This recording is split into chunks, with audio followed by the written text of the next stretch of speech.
नमस्कार, डिबेट के number 1 show ताल ठोक के में आपका बहुत बहुत स्वागत है। मैं हूं आपके साथ अनुराग मुस्कान। वक्फ कानून को लेकर देश के अलग अलग शहरों में विरोध प्रदर्शन हो रहा है, जानते ही आप, खबरें देख ही रहे हैं जी न्यूज पर। लेकिन वक्फ कानून के विरोध में सबसे ज्यादा विरोध जानते हैं कहां हो रहा है? ममता बनर्जी के पश्चिम बंगाल। कोलकाता से लेकर मुर्शिदाबाद तक, उत्तर 24 परगना से लेकर नादिया तक विरोध हो रहा है। चलिए, विरोध हो रहा है, ठीक है, लेकिन ये विरोध ऐसा वैसा नहीं हो रहा। विरोध करने वाले लोगों की गाड़ियां जला रहे हैं, पत्थरबाजी कर रहे हैं। बंगाल में वक्फ कानून के विरोध के नाम पर संविधान को नहीं मानने का ऐलान किया जा रहा है, वो भी डंके की चोट पर, ताल ठोक के। और इन सब के बीच बंगाल की पुलिस मूक दर्शक बनी, तमाशा देख रही, दंगे देख रही। तो वहीं पर ममता बनर्जी जो बात बात पर संविधान की बातें करती हैं, संविधान का हवाला देती हैं, वो कह रही हैं कि संसद से पास वक्फ कानून को बंगाल में लागू नहीं होने देंगी। साथ ही मुसलमानों को समझाया जा रहा है कि इस कानून से उनकी पैतृक संपत्ति छिन जाएगी। भोले भाले लोगों को यह समझ नहीं आ रहा कि यह एक सियासी चाल से ज्यादा कुछ नहीं है, और वो इस बहकावे में आकर प्रदर्शन कर रहे हैं, प्रदर्शन का हिस्सा बन रहे हैं। इससे उलट उत्तर प्रदेश देखिए। उत्तर प्रदेश में योगी फोर्स वक्फ कानून को लेकर पूरी तरह से अलर्ट है। पुलिस वालों की छुट्टियां रद्द कर दी गई हैं और योगी फोर्स ने साफ कर दिया है कि अगर राज्य में किसी ने भी हिंसा करने की कोशिश की तो उसके खिलाफ सख्त एक्शन लिया जाएगा। इन सबके बीच एक बार फिर से बीजेपी का साथ देने के लिए आरएसएस मैदान में आ चुकी है और वक्फ कानून को लेकर के फैलाई जा रही अफवाह को दूर करने के आरएसएस 100 प्रेस कॉन्फ्रेंस और 500 सेमिनार करने जा रही है। इन तमाम अफवाहों और दावों के बीच सवाल यह है कि क्या विरोध के नाम पर कोई भी हिंसा करेगा? सवाल यह भी है कि बात बात पर संविधान की बात करने वाली ममता बनर्जी संसद से पास कानून को क्यों नहीं मानेंगी? और सबसे अहम और बड़ा सवाल तो यह है कि क्या आरएसएस विपक्ष के एजेंडे को तोड़कर मुस्लिमों को बीजेपी के साथ जोड़ पाएगा? आज इसी अहम मुद्दे पर ताल ठोक कर करेंगे चर्चा, लेकिन पहले एक छोटी सी रिपोर्ट दिखाते हैं।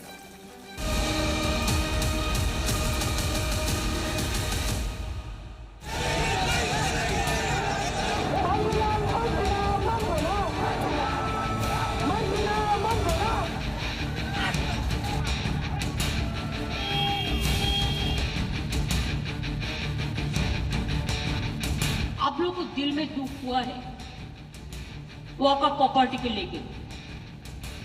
आप भरोसा रखिए, बंगाल में ऐसा कुछ नहीं होगा।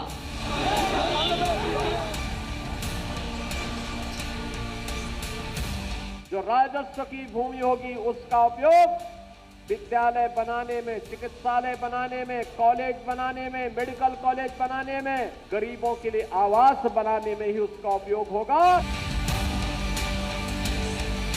भारतवर्ष का एक्ट है, ममता बनर्जी में वो ताकत नहीं कि वो रोक पाए। ममता बनर्जी का तो ये तो नहीं चलेगा कि वो जो मर्जी करे।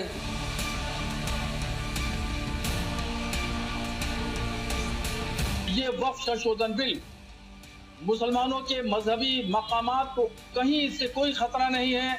न मस्जिद को खतरा है, न मदरसा, न ईदगाह, न खानका, न कब्रिस्तान, किसी को किसी तरीके से कोई खतरा नहीं है।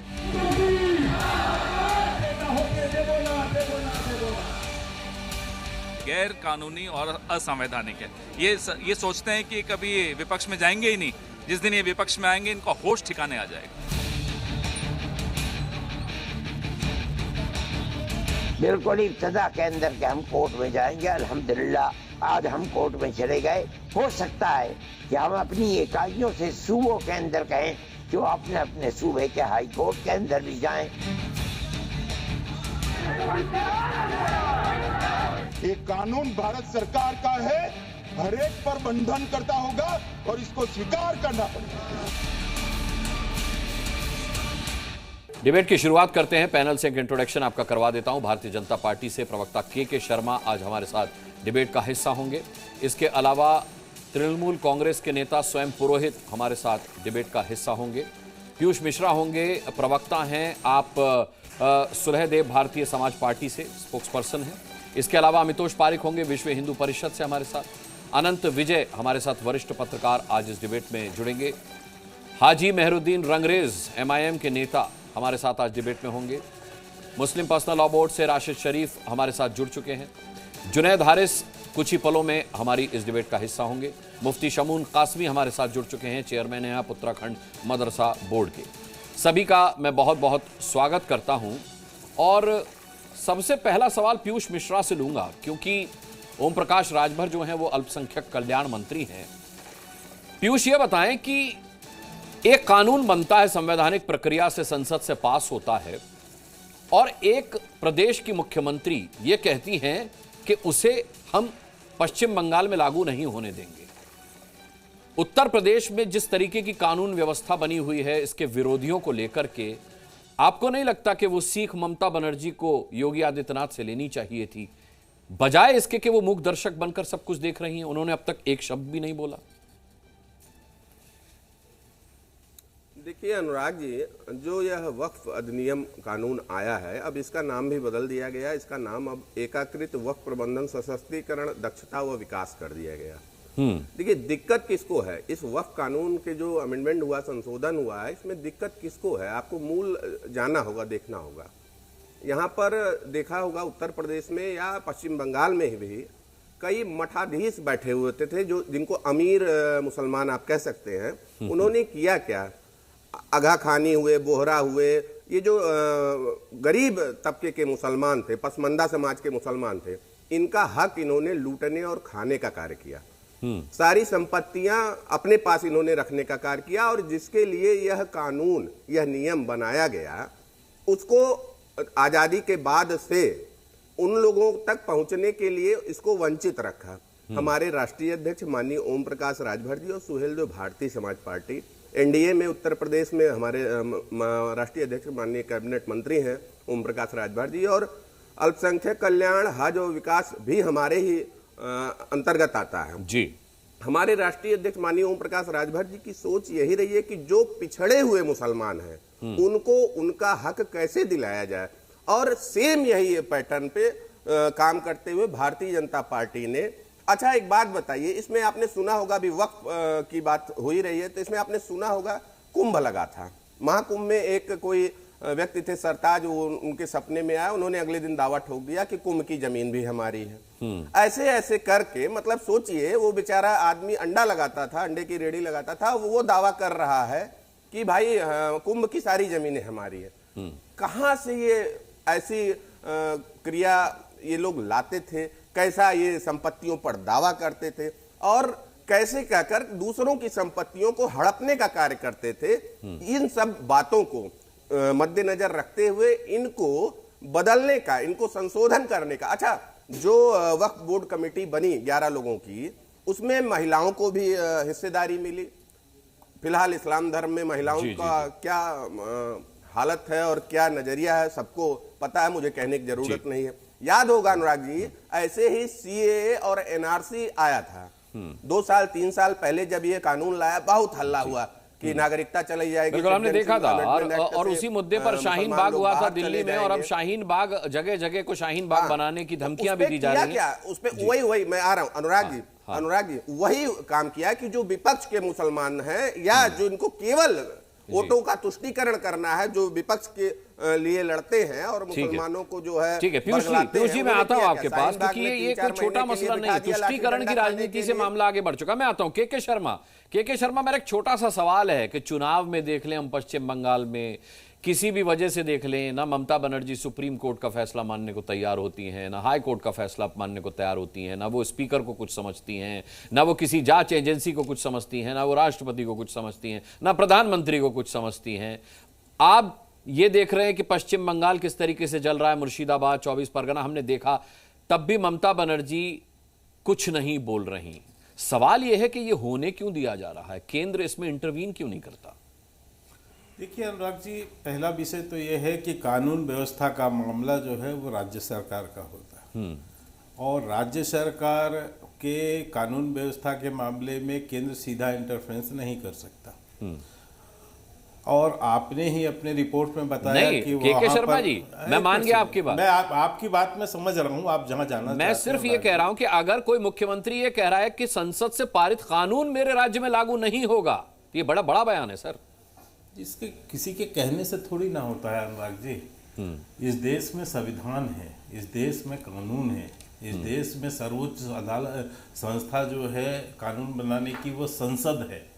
आप मुस्लिम तुष्टीकरण के चैंपियन की जो स्पर्धा हो रही है कि कौन सबसे बड़ा मुस्लिम तुष्टीकरण का चैंपियन है, आप उस स्पर्धा में बतौलेबाजी कीजिए, बड़ी बड़ी बातें कीजिए, लेकिन दो अदालतें हैं, एक देश की जो है सुप्रीम कोर्ट है और एक जनता की अदालत है। दोनों अदालतों पे फैसला होना है, तो इसमें परेशान क्यों होना। ये वही ममता बनर्जी है जिनने बहुत सारी बातें की, बहुत सारी चीजें, लेकिन मानना ही पड़ेगा क्योंकि ये संविधान से देश चलेगा।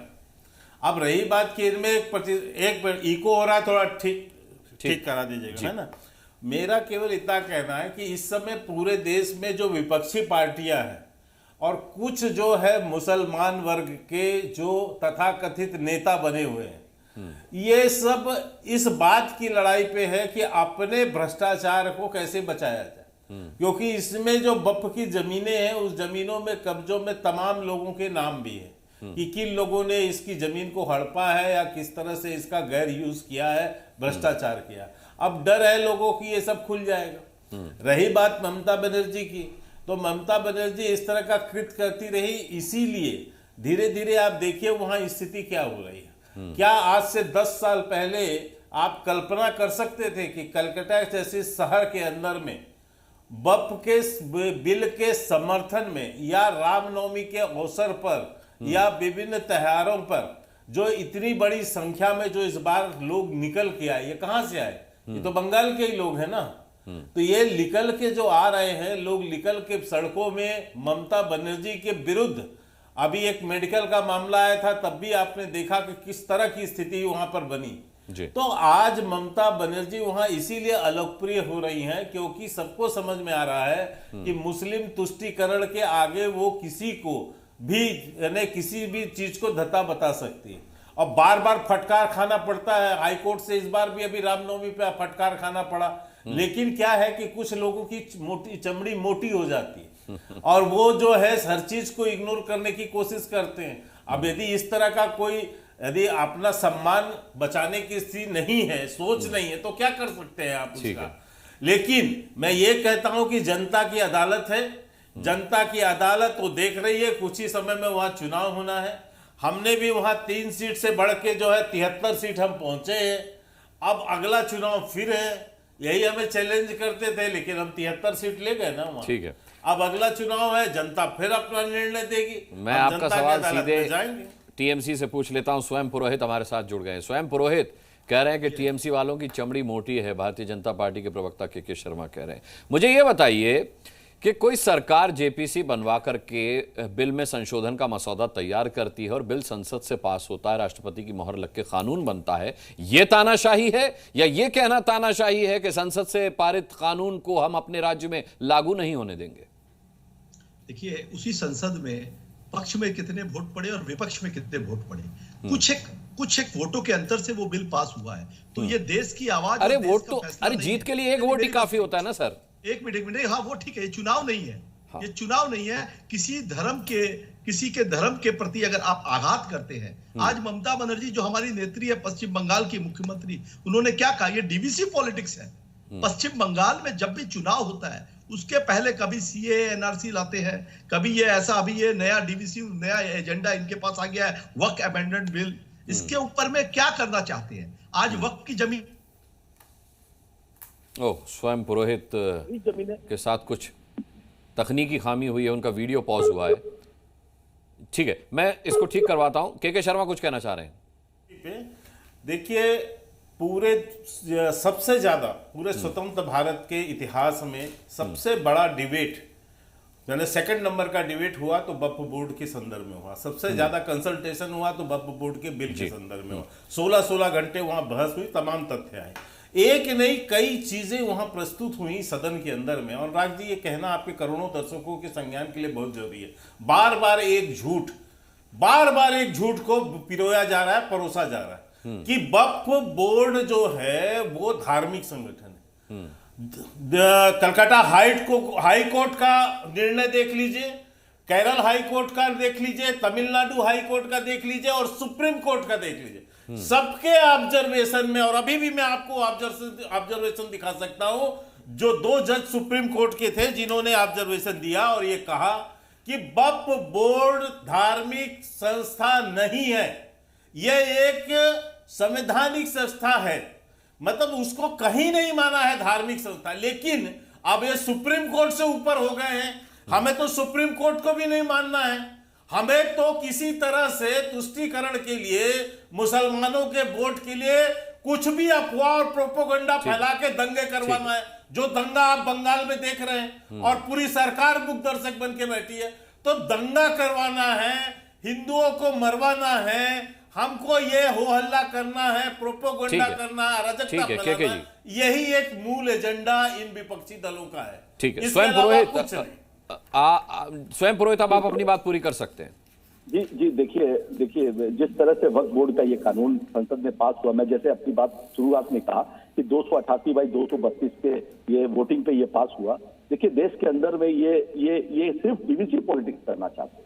ये क्यों करना? आज वक्त की जमीनों पर ये हड़पना चाहते हैं, हड़प करके वो जमीन या अपने पूंजीपति। स्वयं पुरोहित, क्या आप नहीं चाहते कि वक्फ की जमीनों का सदुपयोग को, क्या आप नहीं चाहते कि वक्फ की जमीनों पर स्कूल बने, अस्पताल बने? क्या आप नहीं चाहते?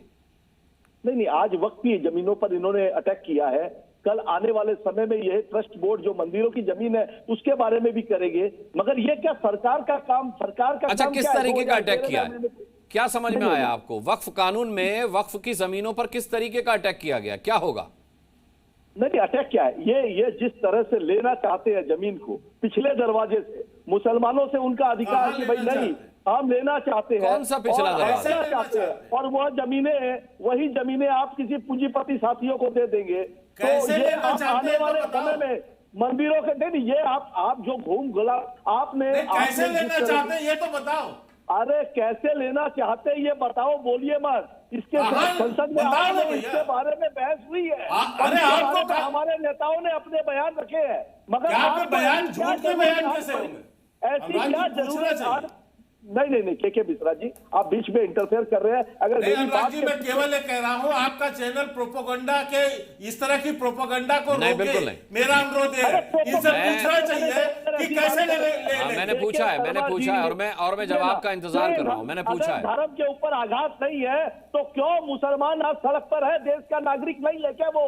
क्यों सड़कों पर है? क्यों मणिपुर में सड़कों पर है? क्यों सुप्रीम कोर्ट का डिसीजन क्या कह रहा है? सुप्रीम कोर्ट का डिसीजन क्या कहता है? धार्मिक नहीं है। सुनिए ना, सुप्रीम कोर्ट ने कहा है, सुप्रीम कोर्ट में मामला गया है और ये कानून जब संसद बना, आपको ज्ञान होना चाहिए भैया, पहले जा चुका है। अरे ज्ञान सुनिए ना, आप लोग जितना भारतीय जनता पार्टी के जितना ज्ञान नहीं है, क्योंकि वो ज्ञान है। सुप्रीम कोर्ट का फैसला 2022 में आ चुका है, आपके पास व्हाट्सएप 2022 में फैसला आ चुका है भाई। नहीं, मेरी बात 2022 का फैसला है। बिना पढ़े आए हो क्या झूठ फैलाने के लिए? ये 2022 का फैसला है। अरे वो 2022 का फैसला है भैया, पॉकेट में डाल लो उसको, उस फैसले को पॉकेट में। सुप्रीम कोर्ट पॉकेट की चीज है, पॉकेट में डालो। सुप्रीम कोर्ट का फैसला पॉकेट की चीज है। अरे हाँ, पॉकेट में डाल लो। वैसे सुप्रीम कोर्ट के बहुत फैसले चेंज होते हैं। ये है हकीकत, है राज्य और राज्य हकीकत है जी, हकीकत ये है, ये जो बोल रहे हैं। सुनिए, अभी भी सुप्रीम कोर्ट ने बंगाल के अंदर में जिस तरह से नौकरी नियुक्ति के फैसले को उसको वापस रिव्यू पिटीशन होता है, आपको नहीं पता है के शर्मा जी? अगर आप बात करेंगे और आपको डिस्टर्ब करना है तो आप करते रहिए। आपने बोला कि आप सुप्रीम कोर्ट को फेंक देते हैं, सुप्रीम कोर्ट को आपका सम्मान है, ऐसे आदमी को टीवी चैनल में नहीं बताना चाहिए। आप के शर्मा जी, जिसको संविधान की सम्मान नहीं है, जिसको सुप्रीम कोर्ट का सम्मान नहीं है, नहीं, जिसको सुप्रीम कोर्ट का सम्मान नहीं है उसको तो बाहर कर देना चाहिए। नहीं, इस व्यक्ति को अगर बीच में बोलने का आप अधिकार देंगे तो मैं भी इसे नहीं बोलने दूंगा। नहीं, ऐसी भाषा नहीं हो सकती। नहीं, ये भाषा नहीं हो सकती। एक करके बोलिए, ठीक है। बीच में कई बार सवाल जवाबों का सिलसिला हो जाना चाहिए गेस्ट के बीच में। चलिए अब एक करके बोलिए, स्वयं पुरोहित अपनी बात पूरी कीजिए।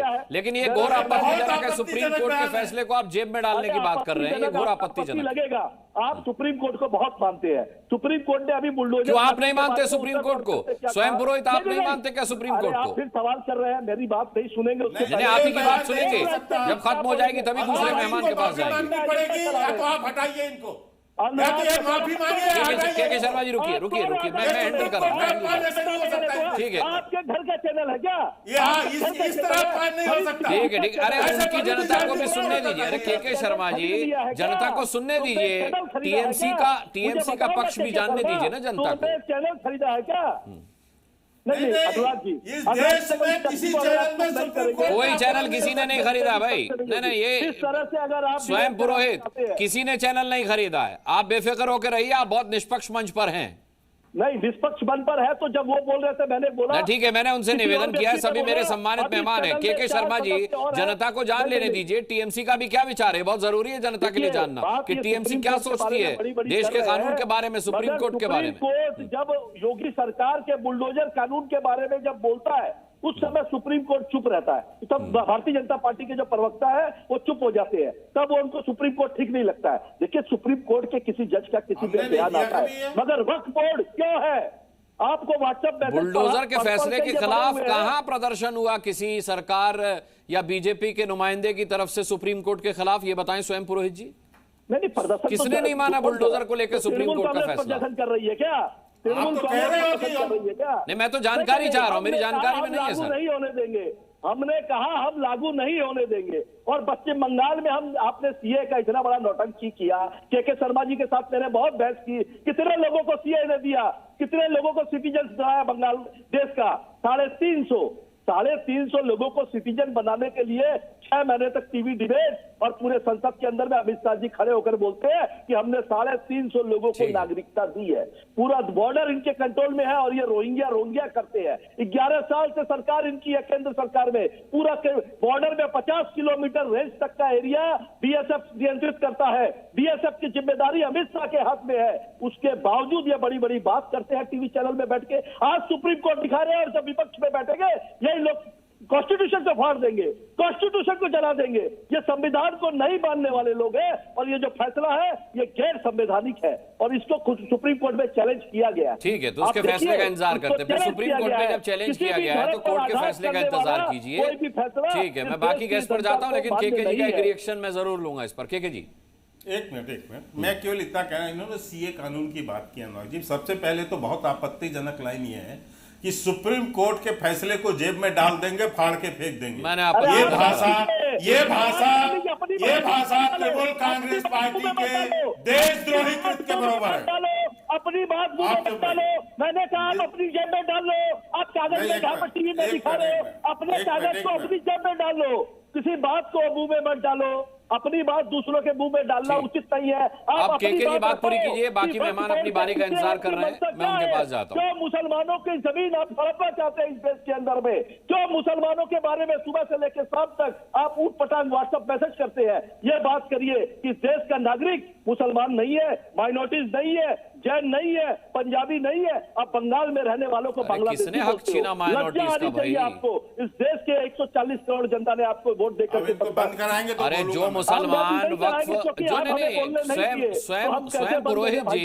स्वयं पुरोहित जी जो मुसलमान वक्फ कानून का स्वागत कर रहे हैं, क्या वो माइनॉरिटीज में नहीं आते? ठीक है, के शर्मा बात पूरी कीजिए, अपनी बात पूरी कीजिए। उनको बोलने दीजिए। इनका नकाब उतर जाएगा मैं बोलूंगा तो। बोल दीजिए जल्दी, संक्षिप्त में बोलिएगा। नकाब उतर जाएगा मैं बोलूंगा तो। चंदा पर बनी हुई ये डर के बारे नहीं बोलने दे रहा है, ये आदमी डर के बारे नहीं बोलने दे रहा है।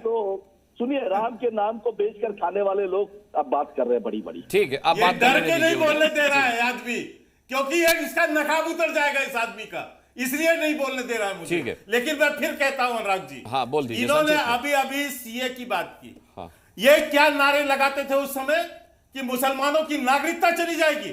अभी इन्होंने एक्सेप्ट किया चैनल में कि लोगों को नागरिकता मिली है। ये कह के इसी तरह प्रोपेगेंडा करके देश में दंगा करवाया। यही ममता बनर्जी ने झूठ फैलाया, पूरे बंगाल में दंगा करवाया ये सीए के विरोध में। अभी खुद स्वीकार रहे हैं कि उसके अंतर्गत लोगों को नागरिकता मिली है, किसी की नागरिकता नहीं गई है। ऐसे ही वक्फ वाले बिल पर ये मुसलमान भाइयों को डरा रहे हैं और डरा के कह रहे हैं जमीन चली जाएगी।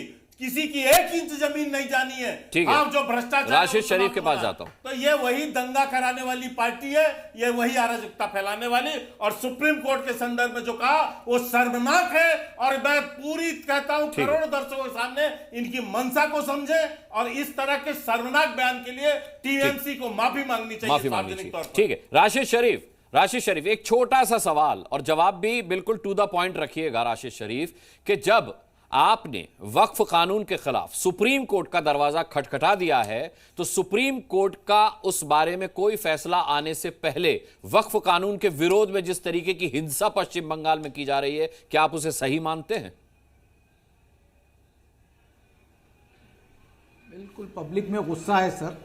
आप ऐसा आप देखेंगे, आपको गुस्सा आएगा आप पड़ोसी का घर जला देंगे? राशिद शरीफ, आप छोटी से सवाल का जवाब, आपको गुस्सा आएगा आप अपने पड़ोसी का घर जला देंगे, उसकी गाड़ी फूंक देंगे? ये बताइए सर। हम लोग सुप्रीम कोर्ट पे भरोसा करके सुप्रीम कोर्ट गए हुए, तभी तो मैं पूछ रहा हूं, भरोसा करके सुप्रीम कोर्ट गए हुए, और हमको यकीन है कि जो है सो हमारी जो तकलीफ है तो फिर सुप्रीम कोर्ट सुनेगा। तो फिर जब यकीन है, फैसला देगा। नहीं राशिद शरीफ, जो यकीन है तो फिर आप इसे इस हिंसा को जायज क्यों ठहरा रहे हैं पब्लिक का गुस्सा कह करके?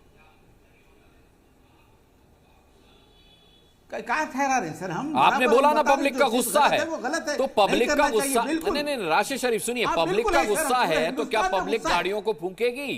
क्या पब्लिक आग लगाएगी? ये बताइए।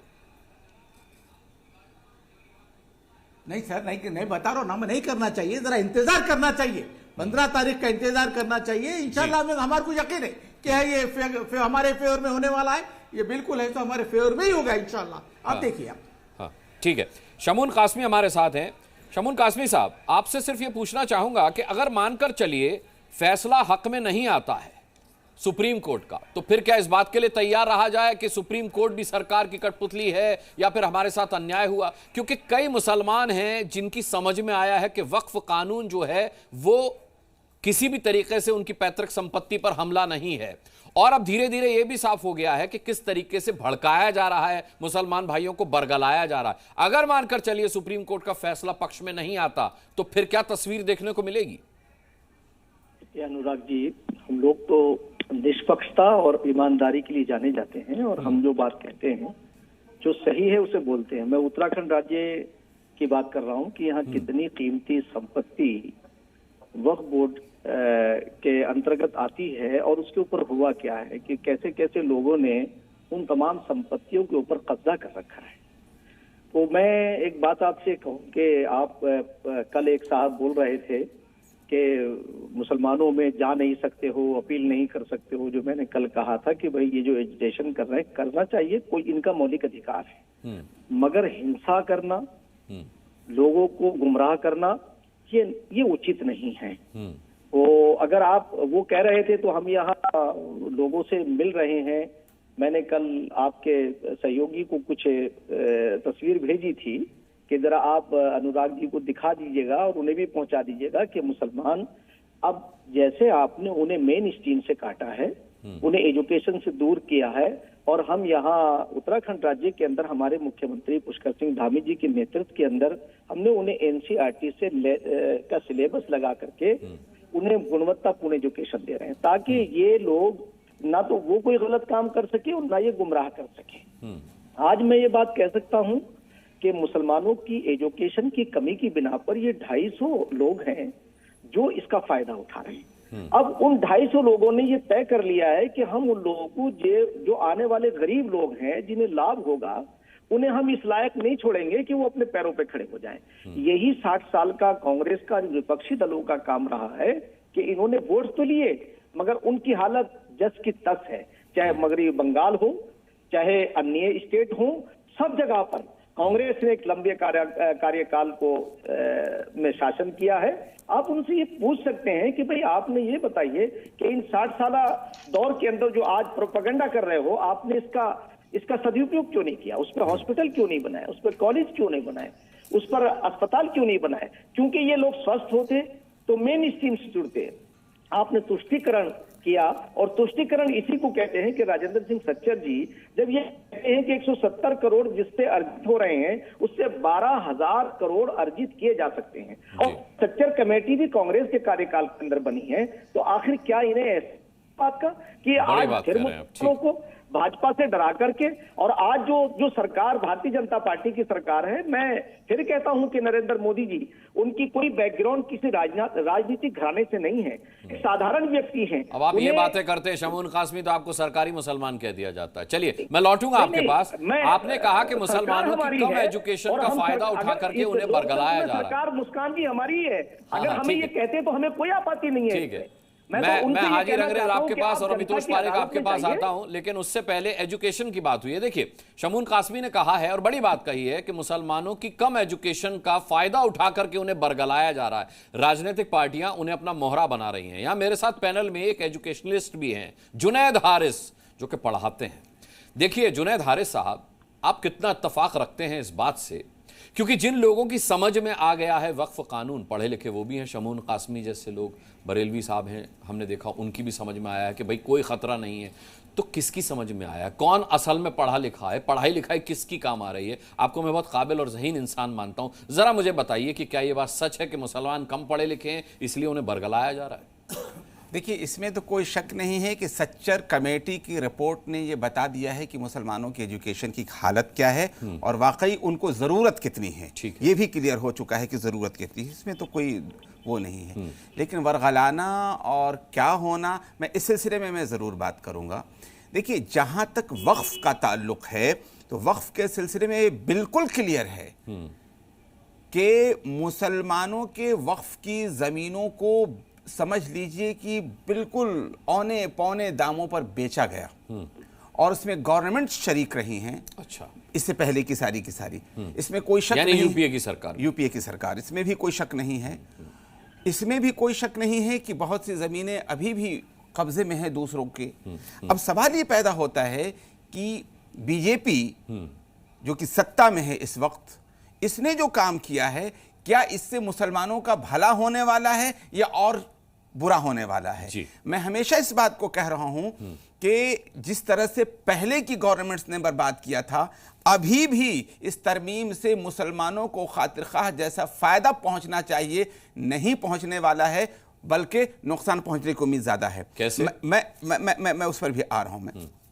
मैं बहुत सी चीजों को मैं कह रहा हूं कि जैसे मैं मिसाल दे रहा हूं कि आखिर जिन लोगों ने कब्जा कर रखा है उन कब्जा का वापसी के लिए क्या क्या प्रोविजन इख्तियार किया गया है, ये मेरा पहला सवाल है।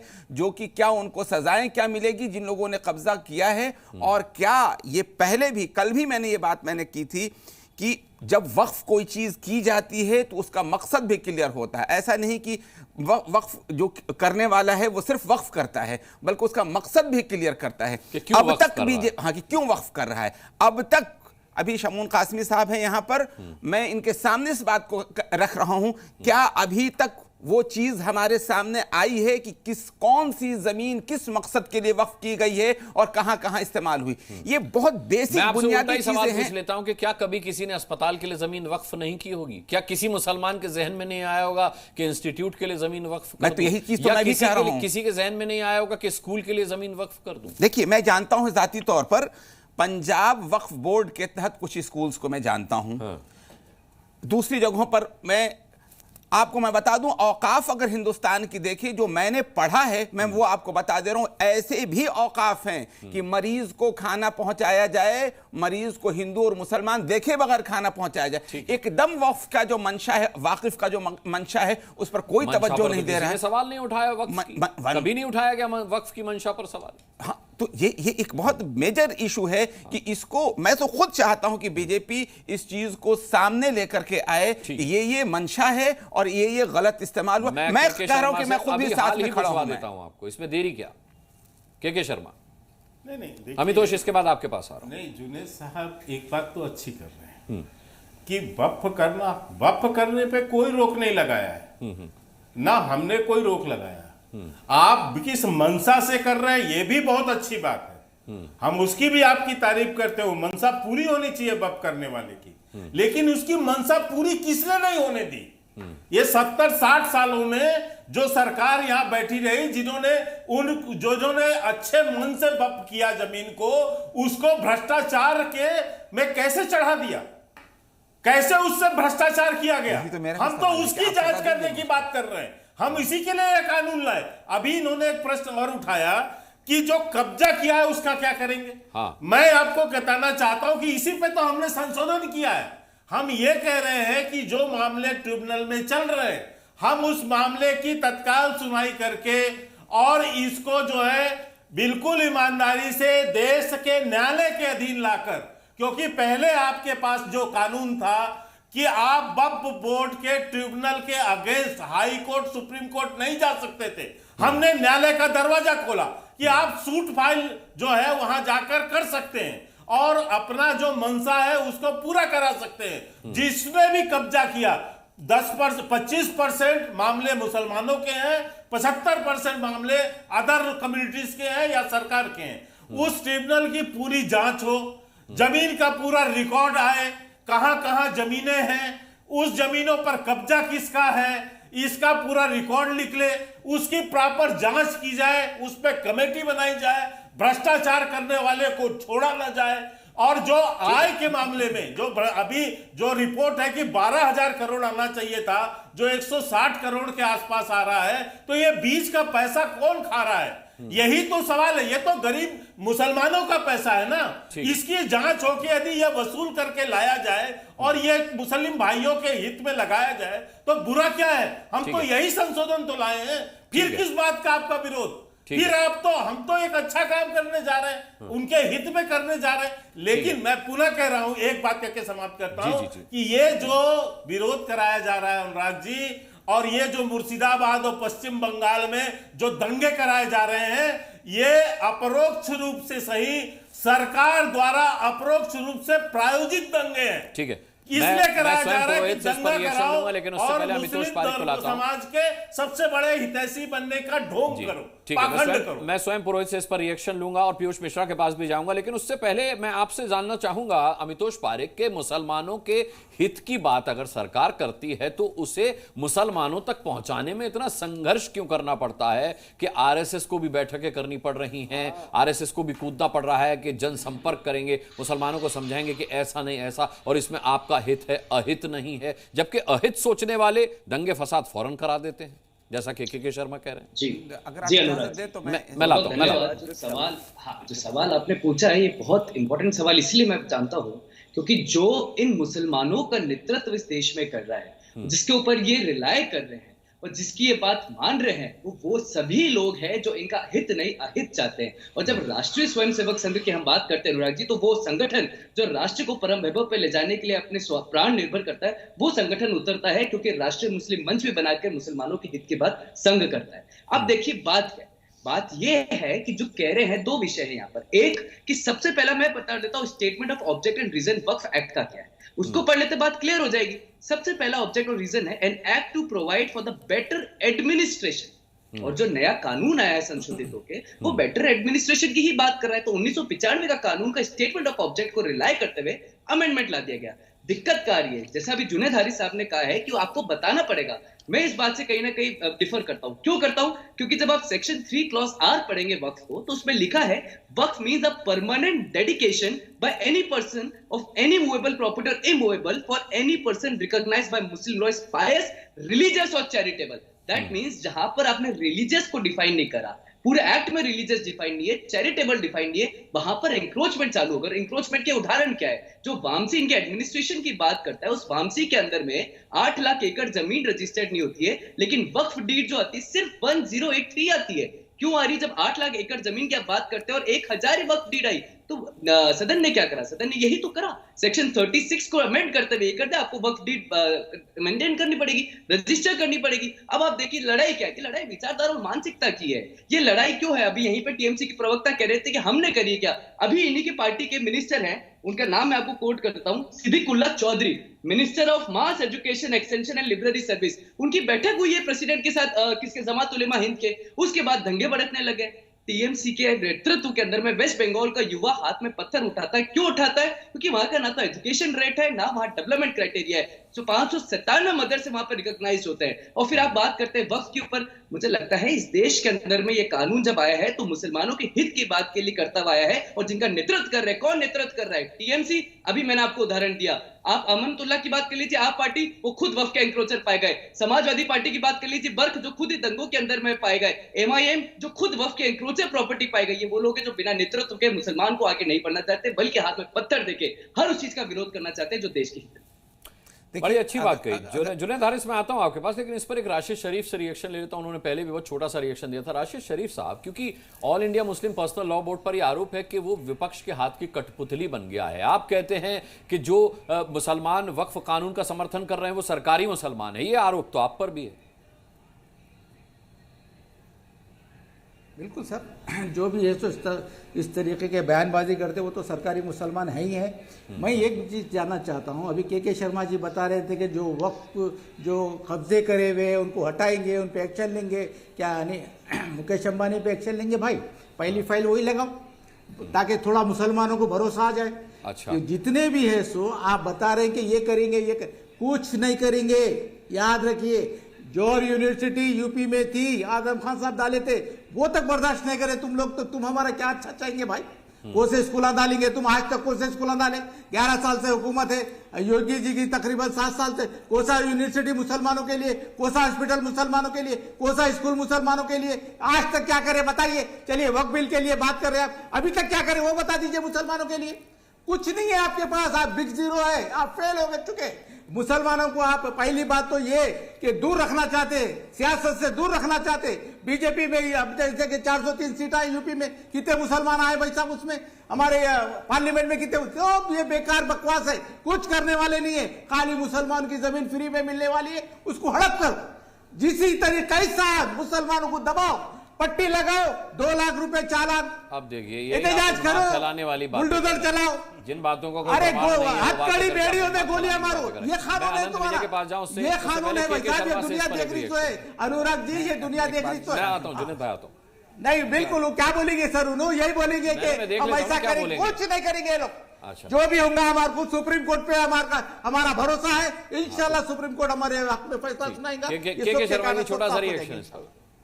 देखिए अनुराग जी, जिस ढंग से अभी ये राशिद शरीफ साहब यहाँ बयानबाजी कर रहे हैं, उनको ना उस कानून का ABCD समझ में आ रहा है, ना वो क्या बोल रहे हैं इसको खुद नहीं समझ पा रहे हैं कि हमको अलग यूनिवर्सिटी बनाओ, हमारा अलग कर दो। तो आप तो देश या तो कहोगे एक दिन की भैया हमें तो अलग से पूरा वो भी दे दो, राज्य ही हमारा अलग कर दो। आप तो वो विभाजन की मानसिकता पर बात कर रहे हैं। लेकिन एक मिनट सर, मैं अरे बताओ अभी तक क्या करें? आपको आपको शायद जानकारी नहीं है, क्योंकि नहीं सर, झूठ नहीं बोलो, शांत रखो। मुसलमानों के लिए आज तक क्या करें आप लोग बताओ। मैं बताता हूँ सर, शांति तो रखो थोड़ा सा, मैं बताता हूँ अभी। क्योंकि आप तो जितना सूटेड बूटेड स्थिति पर जितने आप धनाढ्य दिख रहे हैं मुझे, तो आपको तो लाभ कहाँ पहुंचेगा? उज्ज्वला योजना के तहत कितने लाभार्थी हैं मुस्लिम समाज के? जो पक्के मकान जो सरकार ने दिया उसमें कितने लाभार्थी है सरकार के? आपके जनधन योजना के हाँ, गरीबों के ही बात कर रहा हूँ सर। अरे उज्ज्वला जनधन गरीबों के लिए योजना है भाई। मुसलमान गरीब नहीं है, मुसलमान अमीर है। आप मान रहे कि सारे मुसलमान अमीर हो गए? सब गरीबों को, हिंदू भाइयों को गरीबों को 40 करोड़ से 80 करोड़ कर दिए तुम लोग गरीबों। अनुराग जी मुझे राशिद शरीफ थोड़ा डिरेल हो गए।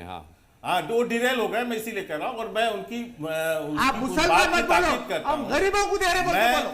मैं समझता हूँ कि उन्होंने अच्छी बात एक कही कि हम न्यायालय जा रहे हैं। मैं बिल्कुल आपको कहता हूं आपको न्यायालय जाना चाहिए आप, लेकिन देश में प्रोपोगंडा मत फैलाइए। आप CAA के मामले में अदालत गए, आप ट्रिपल तलाक के अंदर अदालत गए, धारा 370 के अंदर गए, और तीनों मामले में अदालत ने फैसला दिया। संसद ने कानून बनाया, संसद ने धारा 370 समाप्त की, आप सुप्रीम कोर्ट गए, सुप्रीम कोर्ट ने फैसला दिया।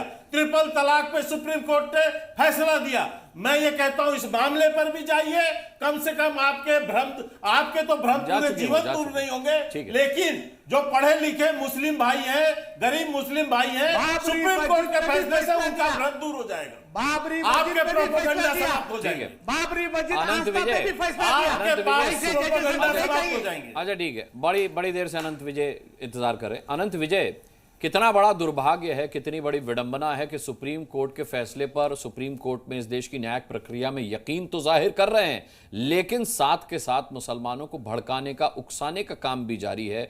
आप कितना घातक मानते हैं इसको, क्योंकि ये विरोध प्रदर्शन कल से अब शुरू हो रहा है? ये देश के लिए बहुत ही घातक है और इसके सोच का मुजाहरा अभी SIMPLB के जो कुरैशी साहब, अभी उनका नाम भूल गया, जो अभी बोल रहे थे, बड़ी मनोरंजक राशिद बातें शरीफ, कर रहे थे। राशिद शरीफ साहब बड़ी मनोरंजक बातें कर रहे थे और वो लगातार ये कह रहे थे, बताओ जिनको ये पता नहीं है कि उज्ज्वला योजना और जनधन योजना ये तो गरीबों के लिए ही है भाई, ये अमीरों के लिए थोड़ी है। वो कह रहे हैं गरीबों की योजना के नाम बता दो। अरे भाई साहब, थोड़ा तो ज्ञान लेके आया करो। मोदी का अंध विरोध या भाजपा का अंध विरोध आप लोगों को कहीं लेकर नहीं जाएगा आज। और ये बात कैसे कह रहे हैं बताओ? उत्तर प्रदेश के अगर हर जिले में चिकित्सा सुविधा उपलब्ध हुई है, मेडिकल कॉलेज खुल रहे हैं, तो क्या वहां सिर्फ हिंदुओं को प्रवेश मिलेगा? क्या वहां मुसलमानों को बैन कर दिया जाएगा? इनको कुछ आइडिया ही नहीं है। क्या जितने कॉलेजेस है दिल्ली यूनिवर्सिटी में, क्या हिंदू और मुसलमान को देख के एडमिशन लिए जाते हैं? लखनऊ यूनिवर्सिटी इतना बढ़िया हो गया, क्या वहां हिंदू मुसलमान को देख के, सहारनपुर में क्या हिंदू मुसलमान को देख के भर्ती किया जाता है? भागलपुर विश्वविद्यालय से लेके पटना विश्वविद्यालय तक कैसी आप फिजूल की बातें करके जनता को बरगलाने का काम कर रहे हैं। दरअसल इन लोगों को कांग्रेस के समय की आदत हो गई है अनुराग जी। कांग्रेस के समय जो इनको स्पेशल ट्रीटमेंट मिलता था, वो स्पेशल ट्रीटमेंट इनका समाप्त होने की वजह से इनको लगता है कि अरे हमारे लिए तो अलग होना चाहिए। अरे ये कैसी विभाजनकारी सोच है? आप समाज को विभाजित करना चाहते हैं हिंदू मुसलमान में? और क्या मुसलमानों को हमारा आईन कोई विशेष अधिकार देता है क्या? क्या भारत बाबा साहब अम्बेडकर का संविधान मुसलमानों के लिए कोई विशेष इजाजत देता है? और जो देता है संवैधानिक दर्जे में वो मिल रहा है मुसलमानों को। इससे आप न पीछे हट सकते हैं, इस पर आप विरोध। मैं माफी चाहता हूं आनंद जी, आप देर से जुड़े, मैं आपको ज्यादा समय नहीं दे पाया और उससे भी ज्यादा दिक्कत आई है हाजी अंग्रेज के साथ। उनसे जुड़ने में बड़ी दिक्कत आ रही थी, लेकिन अब वो जुड़ चुके हैं। हाजिर अंग्रेज, मैं आपसे सिर्फ ये रिएक्शन चाहता हूं कि सुप्रीम कोर्ट पर जब यकीन है तो क्या ममता बनर्जी को, जो पश्चिम बंगाल जला रहे हैं, उनसे ये नहीं कहना चाहिए कि विरोध को संयमित व्यवहार की तरह करो, संवैधानिक जितना आपको परमिटेड है उतना करो, शांतिपूर्ण तरीके से विरोध प्रदर्शन करो, सुप्रीम कोर्ट के फैसले का इंतजार करो? देखिए अनुराग भाई, बिल्कुल मैं इस बात से इत्तेफाक नहीं रखता कि कंडेम करता हूं मैं हिंसा का, हम कभी समर्थन नहीं करते। और अभी तक किसी भी हमारी मुस्लिम तंजीम ने विरोध प्रदर्शन के लिए भी नहीं कहा है। जब वो कहेंगे हम तब करेंगे।